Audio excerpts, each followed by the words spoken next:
They say every man has that one car. Not the fastest. Not the most expensive. But the one that teaches him patience. And humility. This is the story of the worst car I ever bought. And somehow, the one I loved the most. My name is Mike. I'm not a mechanic. I'm not a racer. I'm not even a car guy. I'm just a regular dude from Ohio. With a dangerous combination of confidence and internet access. One night I thought, what if I buy a cheap car and slowly make it better? That thought cost me $3,000 and several years of my life. The ad said, Chevrolet Impala. Runs great. Minor issues. Minor issues.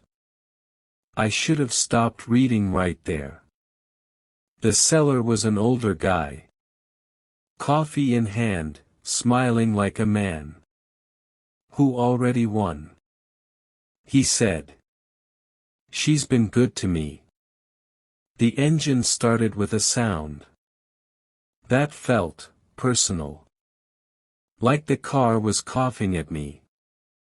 I asked, "So, what's wrong with it?" He smiled again. "Nothing serious." That's when I bought it. The first night was perfect. I washed the car. Took photos. Parked it just right. I kept looking out the window. Like it might disappear. For one whole night. Everything worked. The next morning. The car reminded me why it was cheap. The windows stopped working. Then the radio. Then the air conditioning. The dashboard lights came on. Like a Christmas tree. With anxiety. I sat in the driver's seat. And said out loud, "Are you serious?" The car didn't answer. But I felt judged. My friend Jake got in.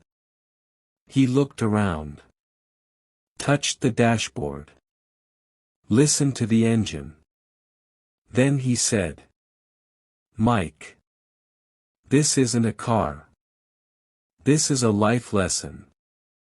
I laughed. Later that night, I cried a little. I decided to fix it myself. YouTube said, "Easy repair."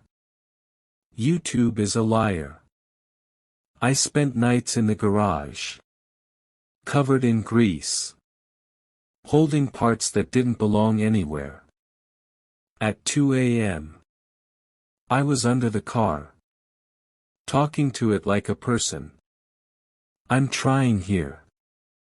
The car leaked oil in response. One night my neighbor walked by. He looked at the car. Then at me. "She running yet?" I said. Emotionally. "No." He nodded like he understood. One evening. I got pulled over. The officer walked up. Looked at the back of the car. Then sighed. "Your taillights aren't working." I asked. "Which one?" He said. "All of them." He handed me a warning. And added. "Good luck." Not sarcastic. Sincere. Months passed. The car kept breaking. And I stopped being angry. Every repair became a small win. Every drive a risk. And weirdly, I started to enjoy it. The car wasn't perfect. Neither was I. We made sense together. One day at a gas station, a guy walked up.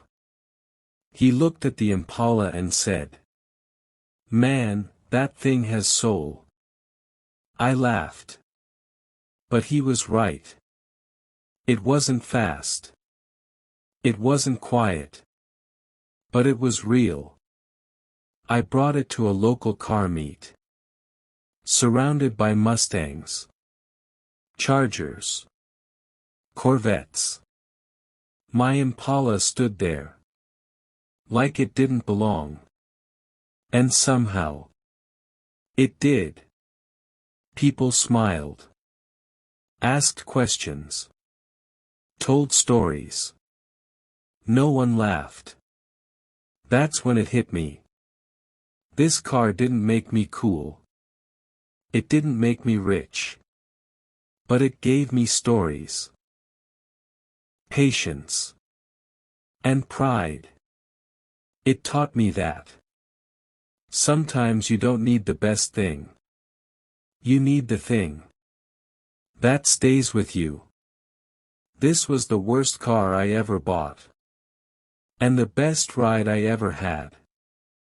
Because sometimes the car that breaks you a little builds you the most.